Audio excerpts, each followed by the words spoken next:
Ito na nga mga kumarites, mag-unboxing na tayo. Dahil paubos na ang ating mga skincare, buti na lang talaga.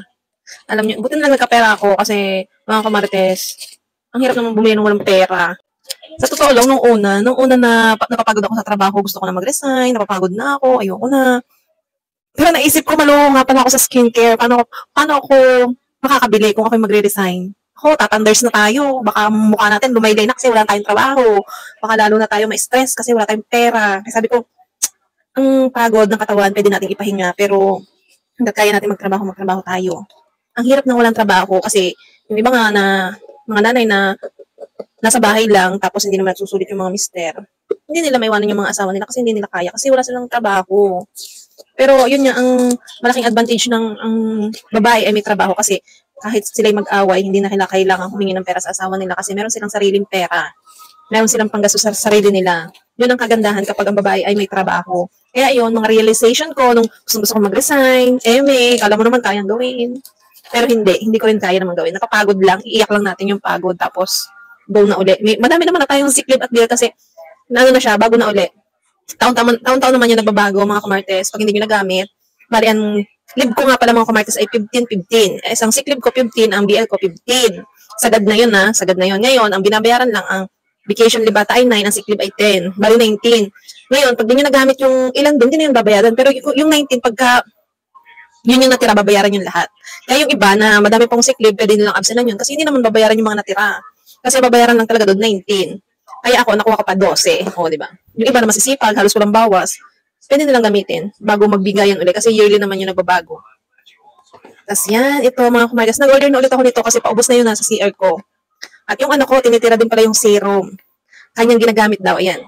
Ang nakakatuwa pa dito, mga kumarites, ano siya ha, buy one, take one ko siya nabili. Sa mismong store ng Dermo Republic, promise. May buy one, take one sila ngayon. 200 plus. Hindi ko na maalala kung magkano, pero parang 269, ganyan.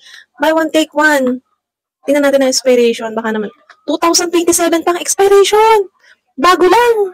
Kasi nasa CR ko, 2026 ang expired. Ito bago lang, pero naka-buy one, take one. Pati itong serum, kaya ako yung napa-order din, kasi buy one, take one din siya. Kasi sabi ko lang, ito yung ginagamit ko, hindi ako bibili. Yan. Ang gamit ko ito yung 5% niacinamide plus HA. Ang sensitive, ito mga kumartes. Pwede nga ito. Ipagagamit ko na rin nga ito sa anak ko kasi, syempre, bata pa, medyo sensitive pa ang balat.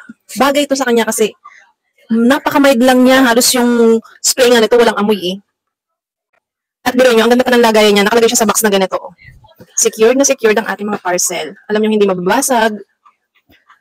Guys, grabe. Bumili na kayo, naka-buy one take one siya.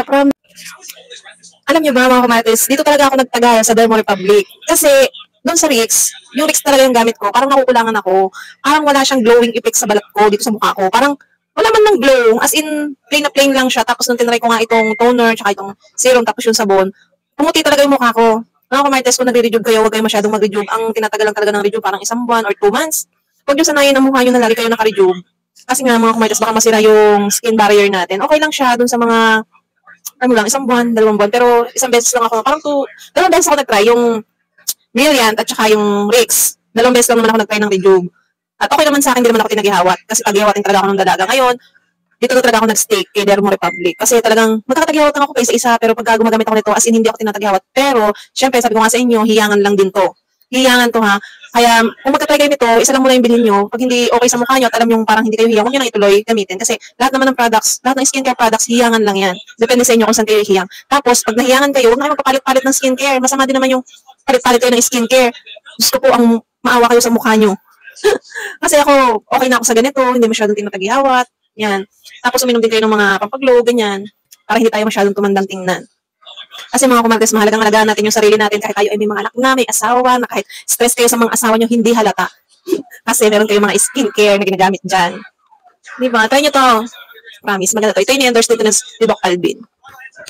Tapos, in Dermo Republic, mga kumartes, may kanya-kanya siyang, marami silang product na pwede sa meron doon na pampaputi ng, yung nag-exfoliate, meron din naman na 10%. May iba-iba siya yung pampatanggal ng dark spot.